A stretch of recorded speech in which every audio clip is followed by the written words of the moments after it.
রাতে খালি গায়ে ঘুমালে দুইটি বিপদ আপনার জীবনে চলে আসবে।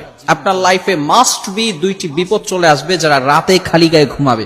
অনেকেই আমাদের সোসাইটির ভিতরে, বিশেষ করে ইয়াং পিপল যারা আছে, তারা শুধু খালি গায়ে নয়, অনেকেই আছে ছোট ছোট প্যান্ট পরে ঘুমিয়ে থাকে। খবরদার, এজ এ মুসলিম হিসেবে আমাদেরকে এগুলো থেকে দূরে সরে আসতে হবে।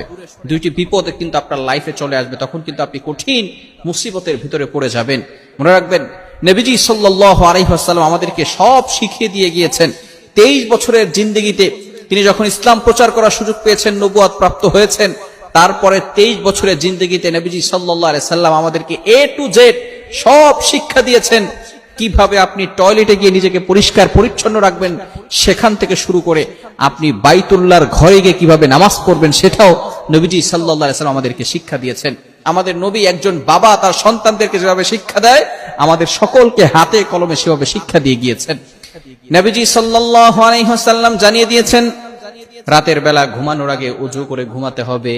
যে ব্যক্তি রাতে ঘুমানোর আগে ওযু করে ঘুমায়, আল্লাহ পাক রব্বুল আলামিন তার জন্য একজন ফেরেশতা নিযুক্ত করে দেয়। এই ফেরেশতা সেই রাত থেকে সারা রাত ওই বান্দার জন্য দোয়া করতে থাকে, ওই বান্দার জন্য ক্ষমা প্রার্থনা করতে থাকে, ওই বান্দার জন্য আল্লাহ তাআলার কাছে রহমতের দোয়া করতে থাকে। যদি কোনো ব্যক্তি ওযু করে ঘুমায়, আর ওযু করে ঘুমালে কতটা সওয়াব! যদি কোনো ব্যক্তি ওযু অবস্থায় ঘুমায় এবং সে পরিপূর্ণভাবে নামাজ আদায় করে, সে যদি ওই রাতে মারা যায়, আল্লাহ তাআলা তার জন্য শহীদের মর্যাদা দান করবেন। বলেন সুবহানাল্লাহ। এজন্য অবশ্যই আমরা রাতে ওযু করে ঘুমাবো, এবং যেই বিষয়টি অবশ্যই খেয়াল করতে হবে, রাতে খালি গায়ে ঘুমানো যাবে না। একটি বিপদ হচ্ছে, যদি কোনো ব্যক্তি রাতে খালি গায়ে ঘুমায়, তখন তার কাছে দুইজন ফেরেশতা আছে, এবং আমাদের সব সময় প্রতিনিয়ত কিছু ফেরেশতা আমাদেরকে প্রটেক্ট করে থাকেন, আমাদেরকে হেফাজত করে থাকেন। কিছু কিছু সময় ছাড়াই ফেরেশতারা সব সময় থাকেন। একমাত্র যখন আমরা টয়লেটে প্রবেশ করি তখন এই ফেরেশতারা থাকেন না, এবং যখন আমরা বিশেষ করে স্ত্রী সহবাস করা হয় তখন এই ফেরেশতারা থাকেন না। এছাড়া অল টাইম এই ফেরেশতাগণ মানুষের সাথে থাকেন। যদি এই ফেরেশতাগণ যখন কোনো ব্যক্তি খালি গায়ে ঘুমায়, তখন ফেরেশতারা লজ্জা পেয়ে তার থেকে একটু দূরে সরে যায়।